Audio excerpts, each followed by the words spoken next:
उन दिनों में औगुस्तुस कैसर की ओर से आज्ञा निकली कि सारे जगत के लोगों के नाम लिखे जाएं। यह पहली नाम लिखाई उस समय हुई जब क्विरिनियुस सूरिया का हाकिम था, और सब लोग नाम लिखवाने के लिए अपने अपने नगर को गए। सो यूसुफ भी इसलिए कि वह दाऊद के घराने और वंश का था, गलील के नासरत नगर से यहूदिया में दाऊद के नगर बैतलहम को गया कि अपनी मंगेतर मरियम के साथ जो गर्भवती थी नाम लिखवाए। उनके वहां रहते हुए उसके जन्ने के दिन पूरे हुए, और वह अपना पहिलौठा पुत्र जनी और उसे कपड़े में लपेटकर चरनी में रखा, क्योंकि उनके लिए सराय में जगह न थी। और उस देश में कितने गड़ेरिये थे जो रात को मैदान में रहकर अपने झुंड का पहरा देते थे। और प्रभु का एक दूत उनके पास आ खड़ा हुआ, और प्रभु का तेज उनके चारों ओर चमका, और वे बहुत डर गए। तब स्वर्गदूत ने उनसे कहा, मत डरो, क्योंकि देखो मैं तुम्हें बड़े आनंद का सुसमाचार सुनाता हूं जो सब लोगों के लिए होगा, कि आज दाऊद के नगर में तुम्हारे लिए एक उद्धारकर्ता जन्मा है, और यही मसीह प्रभु है।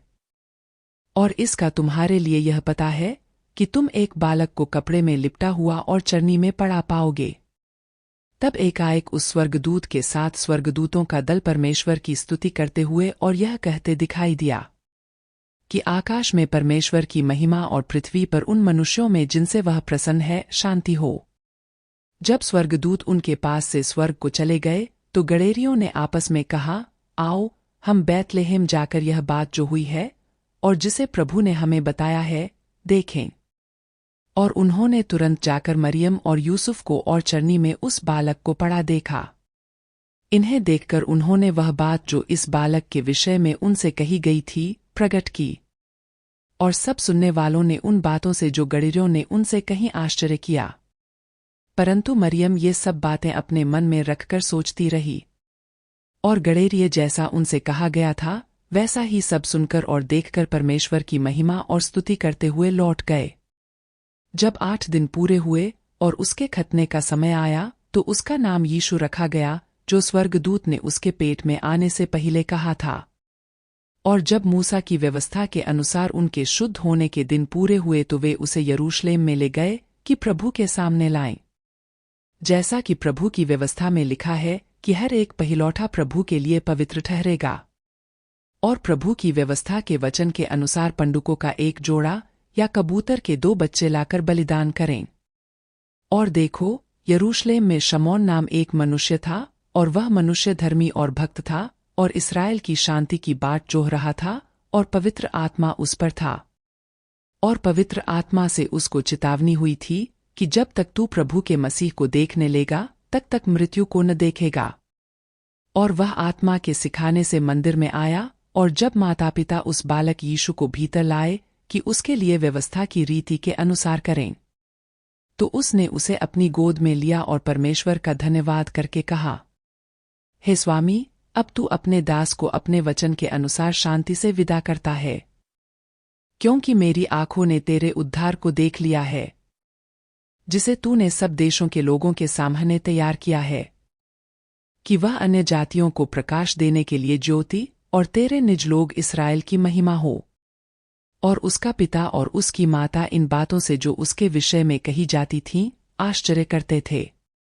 तब शमौन ने उनको आशीष देकर उसकी माता मरियम से कहा, देख, वह तो इस्राएल में बहुतों के गिरने और उठने के लिए और एक ऐसा चिन्ह होने के लिए ठहराया गया है जिसके विरोध में बातें की जाएगी, वरन तेरा प्राण भी तलवार से वार पार छिद जाएगा। इससे बहुत हृदयों के विचार प्रकट होंगे। और अशेर के गोत्र में से हन्नाह नाम फनुएल की बेटी एक भविष्यद्वक्तिन थी।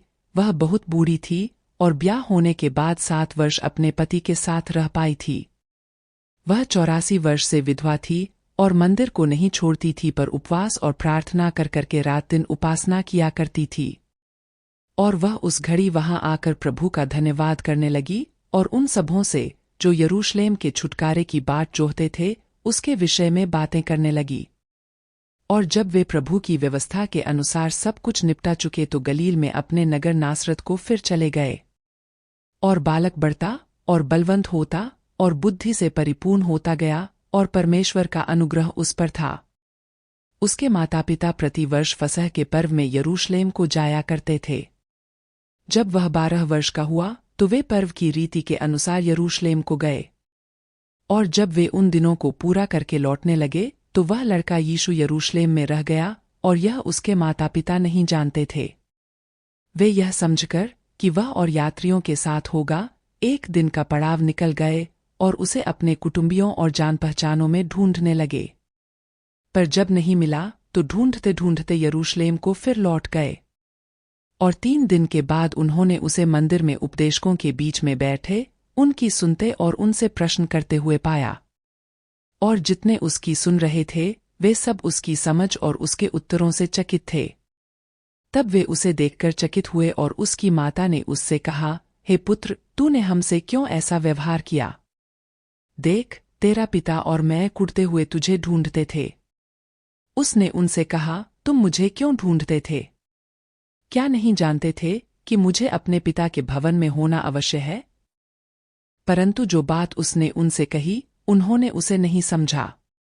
तब वह उनके साथ गया और नासरत में आया और उनके वश में रहा, और उसकी माता ने ये सब बातें अपने मन में रखीं। और यीशु बुद्धि और डील डौल में और परमेश्वर और मनुष्यों के अनुग्रह में बढ़ता गया।